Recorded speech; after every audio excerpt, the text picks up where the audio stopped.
Okay, then we are going to start our today's session. So, what is the title today?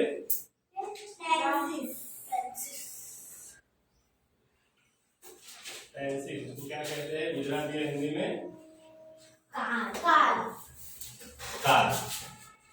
बहुत ही interesting और बहुत ही बढ़िया subject है, लेकिन ज्यादातर लोग होते हैं वो इस सब्जेक्ट से ऑलवेज परेशान रहते हैं। उसका रीजन क्या हो सकता है? उनको फॉर्मूलास पता नहीं चलती। तो फॉर्मूलास बहुत इम्पोर्टेंट है ना। जब तक फॉर्मूला पता नहीं चलती तब तक आप इसको क्लियर नहीं कर पाओगे।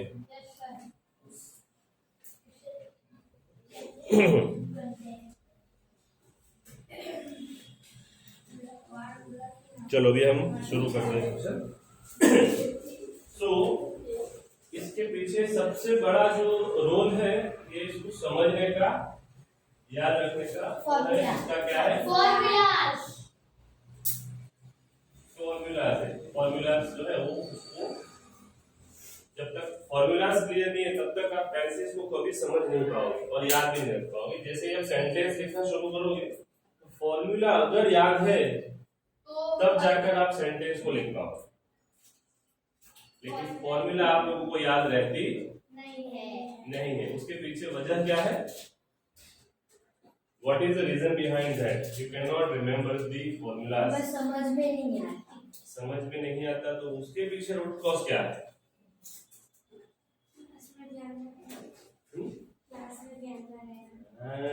आप लोग यहाँ पर तो है, लेकिन क्या आपका फोकस 100% यहाँ पर है? नहीं है।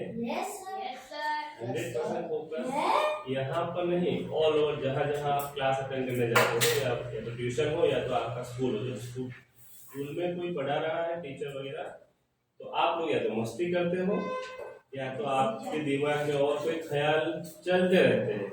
You are all time thinking and thinking. आप मुझे समझाओ, जब हम ड्राइव कर रहे होते हैं, आप साइकिल चला रहे हो, बड़े लोग होते हैं वो स्कूटर या गाड़ी चलाते हैं, तो उनका फोकस रोड पे होता है या इधर उधर होता है? अगर एक सेकंड के लिए भी इधर उधर हुआ फोकस तो क्या होगा?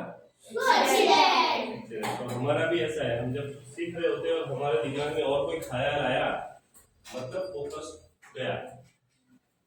फोकस गया तो जो पढ़ रहे हो वो पढ़ाई आपको याद रहेगी नहीं। फिर आप बोलोगे कि हमको पता नहीं चल रहा, समझ में नहीं आता, मार्क्स कम आते हैं। तो ये सब जो प्रॉब्लम से मार्क्स को कम आना, समझ में न आना, याद न रहना, उसके पीछे एक मात्र रीजन है। The only reason is lack of focus. So you should always pay attention. कितना अटेंशन होना चाहिए आपका? 100%। तो आज हम सीखेंगे टेंसेस। टेंसेस के अंदर जो है, टेंसेस मतलब काल। सो टेंसेस को ऐसे हम समझते हैं, जब टेंसेस की बात आती है तो सबसे पहले आता है टाइम। क्या आता है? ये वो जो बात हो रही है, सेंटेंस आप पढ़ रहे हो या लिख रहे हो, उसमें जो मेन चीज है वो है टाइम। टाइम या तो भूतकाल का होगा, जो घटनाएं बीत चुकी है, या तो वर्तमान में हो रहा है जो क्रियाएं जो हो रही है वो, या तो जो अभी तक हुआ नहीं है हम केवल सोच के रखा है जो भविष्य में होने वाला है। तो ये तीन चीजों में पूरा ये जो है टेंसेस आपका पूरा हो जाता है। टोटल कितने टेंसेस है? How many tenses are there? 12। Sorry, उसमें आपको समझना क्या है?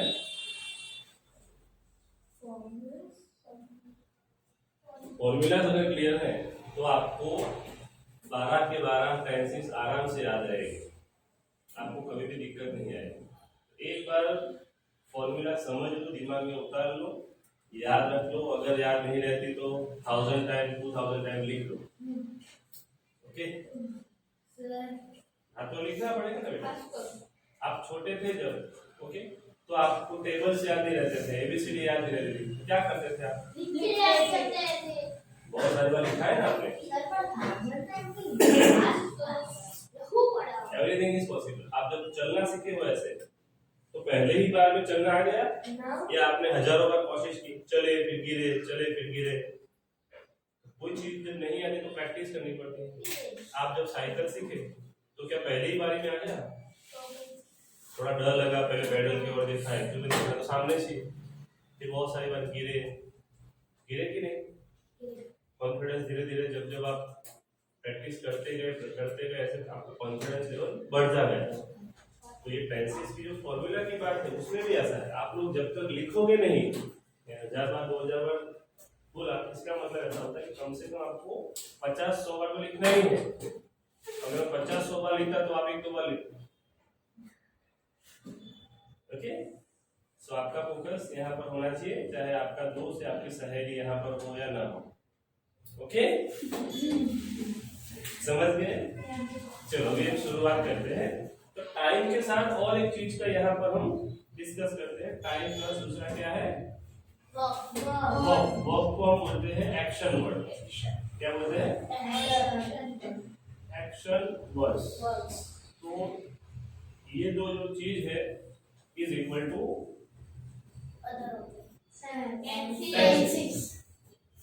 जहां पर टाइम की बात हो कि टाइम कौन सा है उसके साथ कनेक्ट किया गया है वर्ब बोले तो एक्शन। तो इसके अंदर पूरा टेंसेस आ गया। अभी इसमें आपको दो चीज याद रखनी है। क्या चीज है कि जो वर्ब है इसमें भी 3 तरह के वर्ब होते हैं। कितने? पहला होता है मैन वर्ब, इसको आप बेस वर्ब भी बोलते हैं। क्या बोलते हैं? बेस। दूसरा होता है पास्ट फॉर्म, इसको V1 बोलते हैं। दूसरा होता है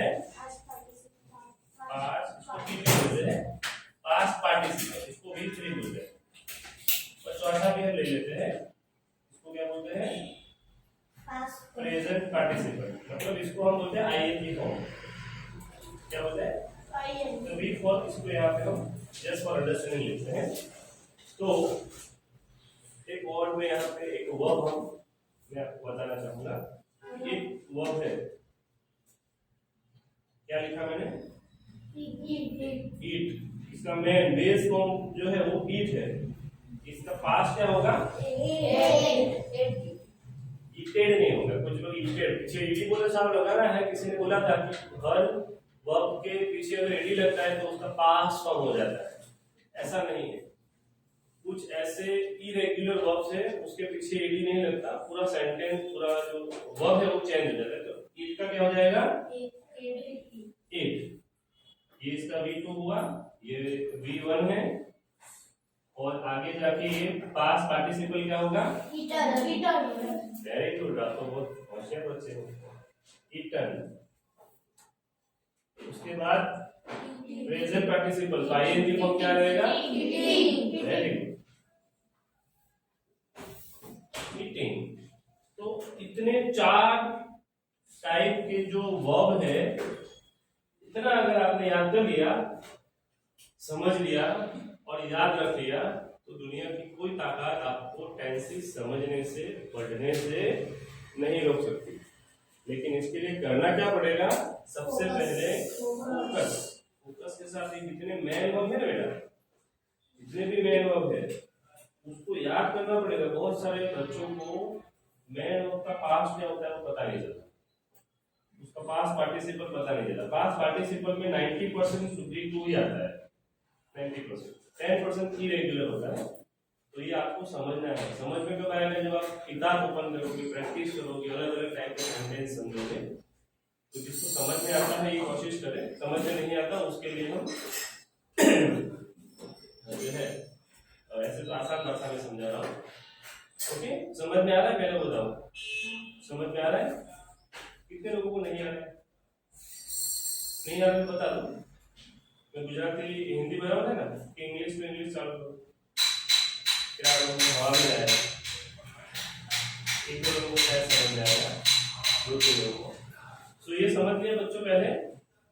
तो टेंसेस समझने के लिए सबसे पहले जो शुरुआती जो स्टेप है, the first step of learning tenses is focus focus तो सब चीज में होना चाहिए, बट फॉर्मूला फॉर्मूला से पहले क्या है, टाइप ऑफ वर्क कि कितने टाइप हो, तो मैन B2 B3 और ING form what is sorry, तो ये लिख लो आप, उसके बाद हम सेंटेंस बनाना शुरू करेंगे। सर ये जो B4 वाला जो वर्ब है और वो कौन सा है? आईएनजी आएगा ना, लिखना है आईएनजी फॉर्म।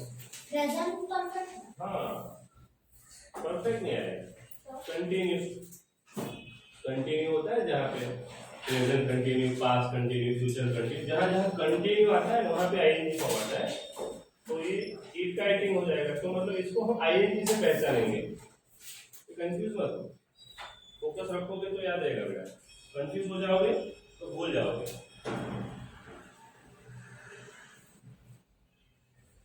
सब लोग लिख लो, फिर हम आगे बढ़ते हैं।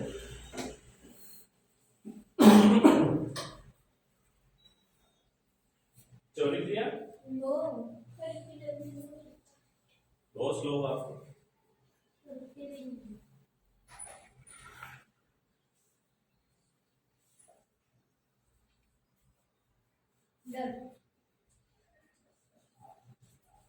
पहले यहाँ देखो, फटाफट, समय की कमी है, हमको और भी आगे पढ़ना है, सो आपको स्पीड में यहाँ पर लिखना पड़ेगा। दूसरी बात, फोकस रखो।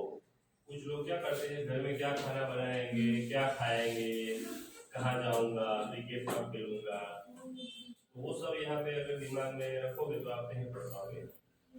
क्लास में हो तो आपका फोकस क्लास में होना चाहिए, मोबाइल को टच नहीं करता है। बहुत सारे स्टूडेंट मोबाइल को यूज करते हैं, पूरा दिन गेम खेलते रहते हैं या इंस्टाग्राम, फेसबुक, वीडियोस, यूट्यूब में रील्स देखते रहते हैं, तो मुझे सब पता है।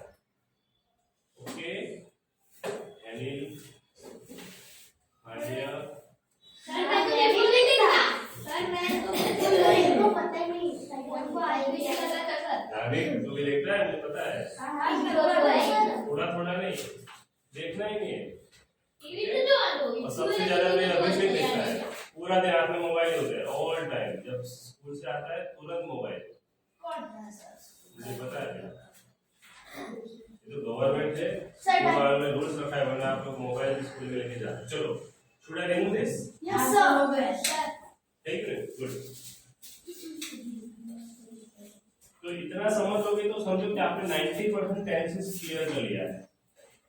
Tenses are not always tension. Tenses जब सीखोगे तो टेंशन लेकर नहीं सीखना है, दिमाग को खुला रखना है, वरना आप ज्यादा बर्डन लोगे तो आप नहीं सीख पाओगे, समझे? Yes sir.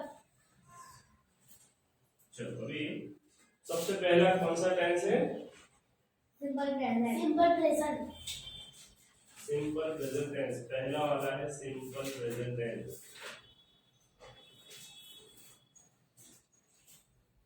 Simple present tense में फॉर्मूला कितने लोगों को याद है? 3 लोग, 4 लोग। सो क्या फॉर्मूला है बेटा, बोलो? Subject plus V1 plus SES plus object. हाँ सर, राइट है। SES ऐसे प्लस नहीं आएगा, उसके साथ ही कनेक्ट कर देंगे एक डैश करके। वो फॉर्मूला में SES नहीं लगता, V1 ही आएगा, उसको V1 ही कंसीडर करते हैं। Subject plus V1 plus other word या ऑब्जेक्ट।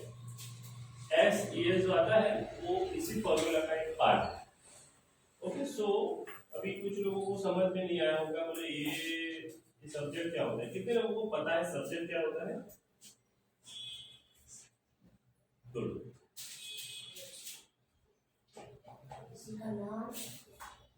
Very good. बेटा हाथ ऊपर रखो, सबके हाथ ऊपर होना चाहिए ताकि आपका लर्निंग अच्छा हो। चलो, अभी ऑलमोस्ट सबको आता है, तुम बोलो। हाँ? नहीं आता है तो हाथ ऊपर क्यों कर? मैंने कहा बोला हाथ ऊपर रखले आप टेबल बेंच ऊपर। हाथ मतलब आप जेब में रखते हैं ना, तो मैं बोलता हूँ जेब से बाहर निकल के हाथ टेबल के ऊपर। जेब में आप रखते हो या नीचे रखते हो, उसका मतलब होता है कि आप लोग पढ़ना नहीं चाहते हो? Good.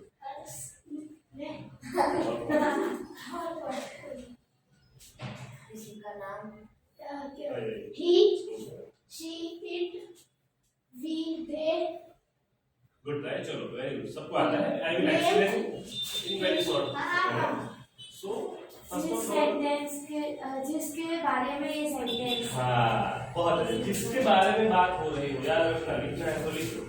जिसके बारे में बात हो रही हो उसको सब्जेक्ट कहते हैं।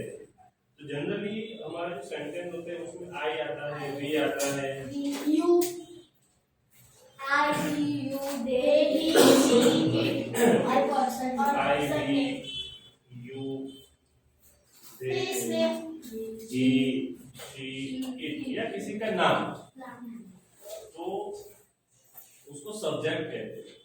V1 मतलब क्या? बोलो। Basic form verb. Very good, बहुत अच्छा, बहुत अच्छा, वेरी गुड, बढ़िया। चलो, इसका मतलब होता है वर्ब, मतलब उसका मेन वर्ब, बेस फॉर्म होती है। और अदर वर्ड बोले तो कोई कुछ भी हो सकता है, उससे पीछे कुछ भी हो सकता है। फॉर एग्जाम्पल मैं एक सेंटेंस लिखता हूँ, आई डू योगा डेली। अभी इसमें आप मुझे बताओ आरना कि सब्जेक्ट कौन सा है इसमें?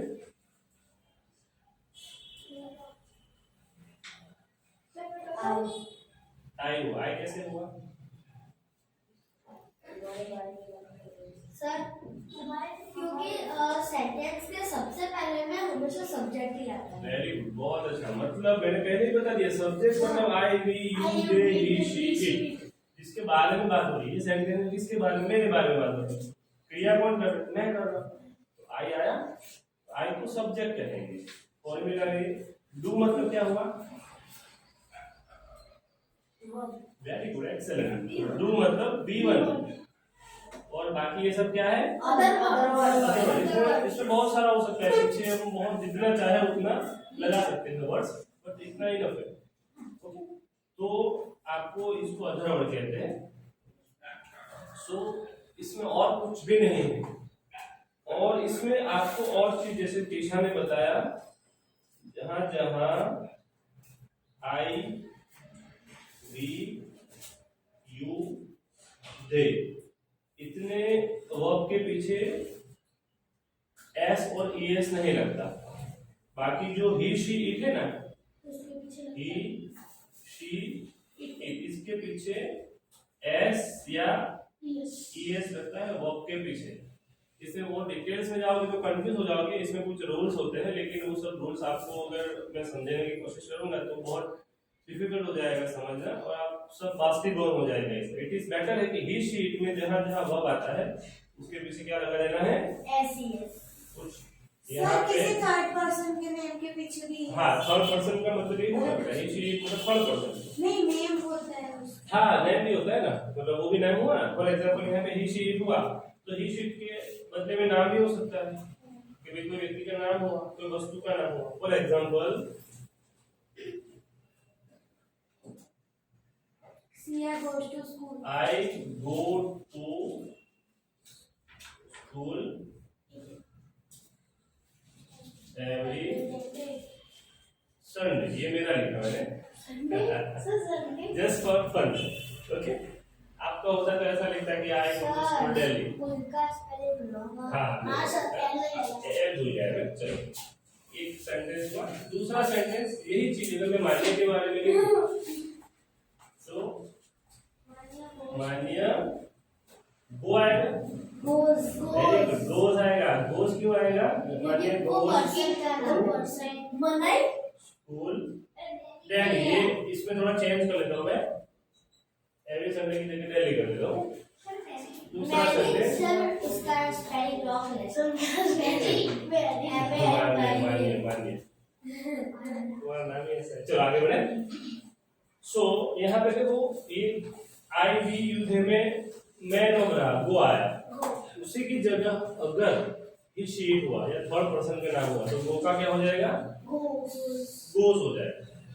इजी इजी है बेटा, समझना। कुछ डाउट है इसमें? क्या डाउट है? तो ऐसे आपको ये मैं शॉर्ट में समझाने की कोशिश कर रहा हूँ। एक्चुअली ये जो टेंसेस होते हैं वो समझने में पढ़ने में पूरा हफ्ता जाता है और ऑलमोस्ट सभी लोगों को हमने समझाया है, सिखाया, फिर भी आप भूल जाते हो।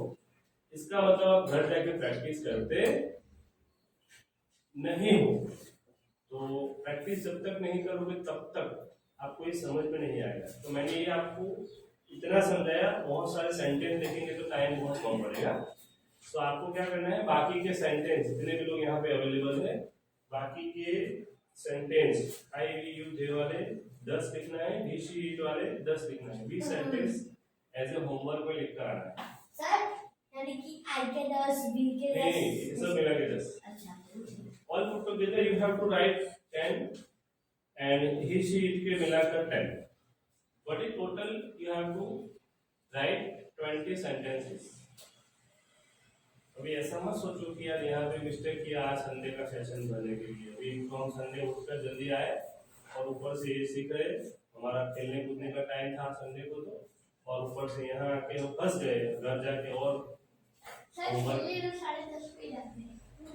वो जो भी है मुझे वो नहीं सुनना है, आप लोग आए हो मतलब आप लोगों को इंटरेस्ट है पढ़ने में। You people are dedicated towards your study. अब ऐसा मत बोलना कि हमको तो इच्छा नहीं थी, पेरेंट्स ने धक्के मारकर भेजा है। ऐसा सोच रहे हैं ना आप लोग, कुछ लोग सोच रहे हैं सही बात है। तो ऐसा नहीं सोचना है। पढ़ाई की बारी जब आए, पढ़ाई का जब जिक्र हो तो सबसे पहले आपको बोला है या इंटरेस्टेड, स्कूल हो या घर। पढ़ाई छोड़ दी, लर्निंग छोड़ दिया तो समझो आप बहुत पीछे रह जाओ। तो जितना पढ़ोगे उतना आपका नॉलेज बढ़ेगा, जितना नॉलेज बढ़ेगा उतना आपका कॉन्फिडेंस बढ़ेगा, उतना आप स्किल और टैलेंटेड बनोगे और आप आगे जाके कुछ कर सकोगे। ओके, चलो should I remove this? Yes sir.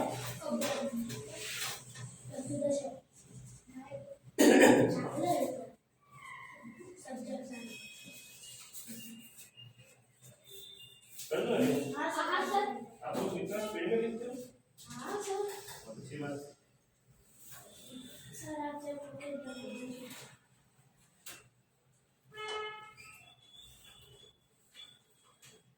Tension में क्यों हो आप सब लोग?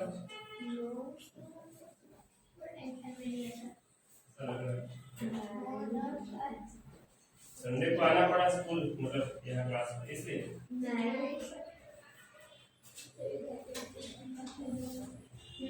चलो अभी आगे बढ़े। दूसरा टेंस का नाम क्या है? Simple past tense. Good, simple past. बहुत सिंपल है ये। इसमें केवल और केवल पता है क्या आएगा? कहाँ से बहुत बड़ा आएगा? कहाँ से आएगा? बोलो। सब्जेक्ट को बहुत कहाँ से लेकर आए? तो इसकी फॉर्मूला जो है बहुत सिंपल है। सब्जेक्ट मतलब ये एक सेंटेंस, चलो सेंटेंस कौन देना मुझे? सेंटेंस दो इसका। अरे क्या बात है, ही एट पिज्जा क्यों नहीं आता है? चलो बच्चे लोग पिज्जा खाते हो ज्यादा, but you have to avoid junk food, outside food. घर पे बना के खाओ, बाहर का खाना He swim in the swimming pool. क्या कुछ हो रहा है करने के यार? Swim. V2 का मतलब क्या हुआ? सिंपल, मैंने पहले ही बताया, डोंट गेट कंफ्यूज। V2 मतलब past form of the verb. तो बहुत अच्छे से सेंटेंस दिया है इसने। ही ईट का क्या कर दिया इसने? क्योंकि ईट तो मेन वर्ब है, बट एट क्या है? V2 मतलब पास्ट फॉर्म। पिज्जा, उसने पिज्जा खाया। खाया मतलब सादा, सिंपल भूतकाल को साधारण भूतकाल जिसको हम कहते हैं। समझ में आ रहा है? अरे क्या बात है, तालियां बजाओ इसके लिए। He went to Dubai. वो दुबई गया। इसी है ना, जो चीज भूतकाल होती है कि कहाँ गया, खाया पिया सोया, वो सब V2 में आता है, तो V2 जो है इसका बैंड हो गया, बैंड इसका V1 क्या है फिर वो का क्या हो जाएगा, देखो वो है ये V1 है, इसका V2 बैंड, इसका V3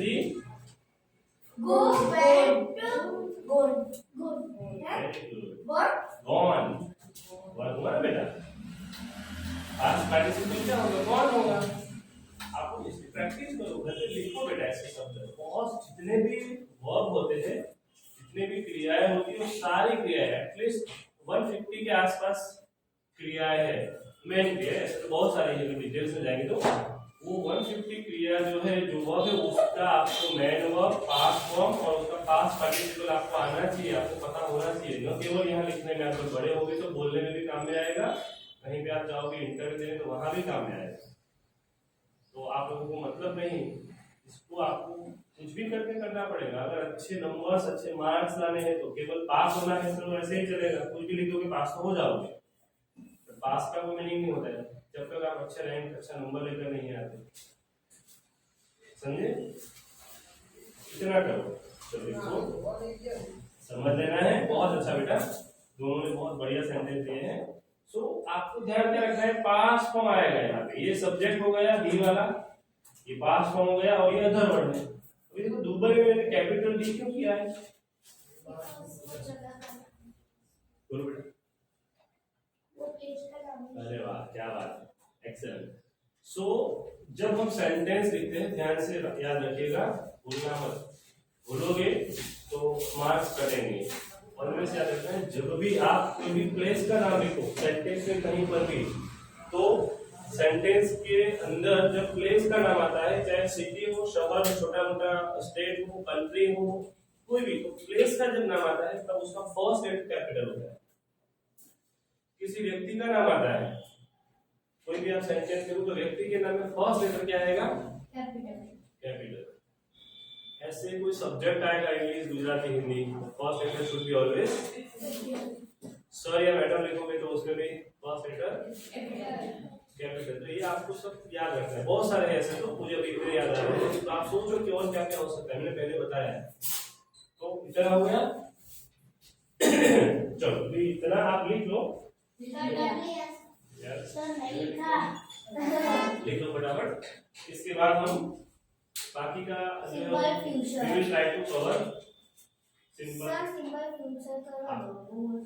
सिंपल फ्यूचर बहुत इजी है, करवा देंगे, फिर तुम्हारा जो एक्टिव पैसिव वाला है वो हम समझ लेंगे। चलो तुमने लिख लो, फिर सिंपल फ्यूचर हम समझ लेते हैं। ओके, तो घर जाके प्रैक्टिस करना। और अभी देखो, आपको एक चीज बता दूं सब लोगों को, एग्जाम जो है वो दूरी पर नहीं है, it is very close. Sir हमारी अप्रैल के स्टार्टिंग में या फर्स्ट या सेकंड वीक से सारे बच्चों की एग्जाम शुरू हो जाती है। जो सीबीएसई बोर्ड में है उनका तो मार्च में ऑलमोस्ट 30% ऑफ मार्च, हाँ दैट इज व्हाट 29 वाला फर्स्ट पेपर है ना, तो 15 मार्च से पहले खत्म हो जाएगी। समिट का भी ऐसा है, सभी बच्चे जो गुजरात बोर्ड में है उनका अप्रैल में है, जो सीबीएसई में उनका मार्च में है। तो आपका एग्जाम बहुत ही क्लोज है, तो अभी थोड़ा फोकस करो। 15 दिन, 1 महीना, 1.5 महीना, सब कुछ बाजू पर, सीरियल, आपका मोबाइल, खेलना कूदना, जितने भी आप जहाँ भी आप टाइम ज्यादा दे रहे हो वो सब टाइम आप पढ़ाई लिखाई में डाइवर्ट कर दो, अदरवाइज आपके रैंकिंग कम आएंगे। बट और अगले साल से हम लोग क्या कर रहे हैं बेटा, एंट्रेंस एग्जाम यहाँ पर रखेंगे सबकी, एडमिशन लेते हो। एंट्रेंस एग्जाम में जो पास होगा उसी को हम क्या करेंगे, एडमिशन देने वाले हैं। सर हमें भी देनी पड़ेगी सारे बच्चों को। हाँ, एंट्रेंस एग्जाम में हम लोग मैथ्स, इंग्लिश उस सब का पेपर बनाएंगे क्लास वाइज, और जितने बच्चे एडमिशन के लिए आएंगे उनको पहले देंगे, और अच्छे से अगर लिखते हैं, अच्छे से वो कवर करते हैं मार्क्स, तब उनका एडमिशन होगा। अदरवाइज बच्चे कम होंगे तो चलेगा, but we want quality student, क्योंकि फिर क्या होगा कि बहुत प्लस माइनस रिजेक्ट हो जाता है पूरा क्लास। तो आपको मेहनत करनी पड़ेगी। ओके सर 6 स्टैंडर्ड का ही पूछोगे ना? ये 7th का ऐसा नहीं, कॉमन पेपर रहेगा। वो सर 7th का कहाँ से आएगा हमारे ऊपर छोड़ दो। ओके चलो वो सब छोड़ो, यहाँ पे फोकस करो। ये हो गया पूरा रिमूव। चलो अभी इसमें आगे बढ़ते हैं। देखो इसके बाद वाला जो टेंस है ना वो इतना आसान है कि आपको केवल एक ही वर्ड याद रखना है। ऐसा पता है क्या? बिल शेयर भूल जाओ बिल क्योंकि शेयर बहुत कम लोग यूज करते हैं। सो एज सर पर शेयर न्यूज़ का बोलते हैं शेयर और will both are same, both are equal, but generally as per the modern English culture majority of the people use will. Okay, so simple past tense हमने खत्म किया। अभी क्या आएगा? Simple future simple future. इसका बताओ formula बेटा। बोलो नहीं बता सब्जेक्ट प्लस विल क्या बात है। Excellent. Plus subject plus object will plus V1 v1, बहुत अच्छा, plus other word। So simple, this is the simplest tense। okay, so एक सेंटेंस में बताओ, आप मुझे बताना कि क्या क्या इसमें है। go to school, स्कूल में जाओ। I want to go to Mumbai now। okay, so कौन बताएगा? माने तुम बताओ। इसमें ये सेंटेंस जो है सब्जेक्ट कौन सा है? सब्जेक्ट आई ओके, ये क्या है? विल। विल ये क्या है? क्या कहते हैं? विल मींस की फ्यूचर हाँ very good, will means future. इसको फॉर्मूला बोलते हैं। और ये क्या है? वर्ब का बेस फॉर्मेट हो और बाकी सब क्या रहा? इजी है। तो आप ये भी लिख दो और बाकी इसके भी 10 सेंटेंस लिख कर आना। अब हम थोड़ा दूसरा सब्जेक्ट चेंज करते हैं, लेकिन इससे पहले बाकी के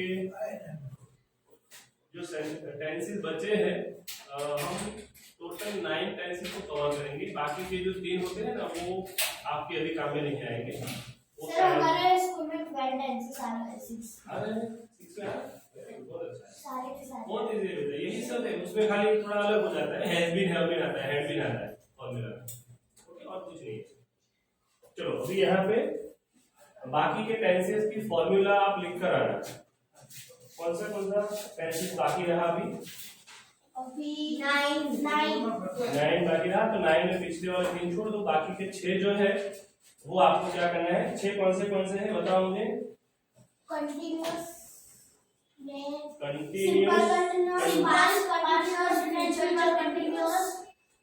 कंटीन्यूअस प्रेजेंट टेंस प्रेजेंट और परफेक्ट दूसरा कंटिन्यूस पास्ट, तीसरा कंटिन्यूस फ्यूचर, चौथा क्या आएगा फिर?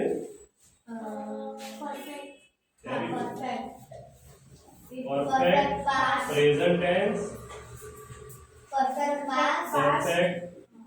पास्ट टेंस और परफेक्ट फ्यूचर और परफेक्ट फ्यूचर टेंस। तो इतने टेंसेस की फॉर्मूला आप लिख कर आना। ओके, और नेक्स्ट सेशन में हम ट्राई करेंगे इसको कवर करने के लिए। तो आपको इतना भी यहाँ पे ये लिख लो। डन? एक दो हाँ अभी हम आगे वाला सब्जेक्ट समझने की कोशिश करेंगे।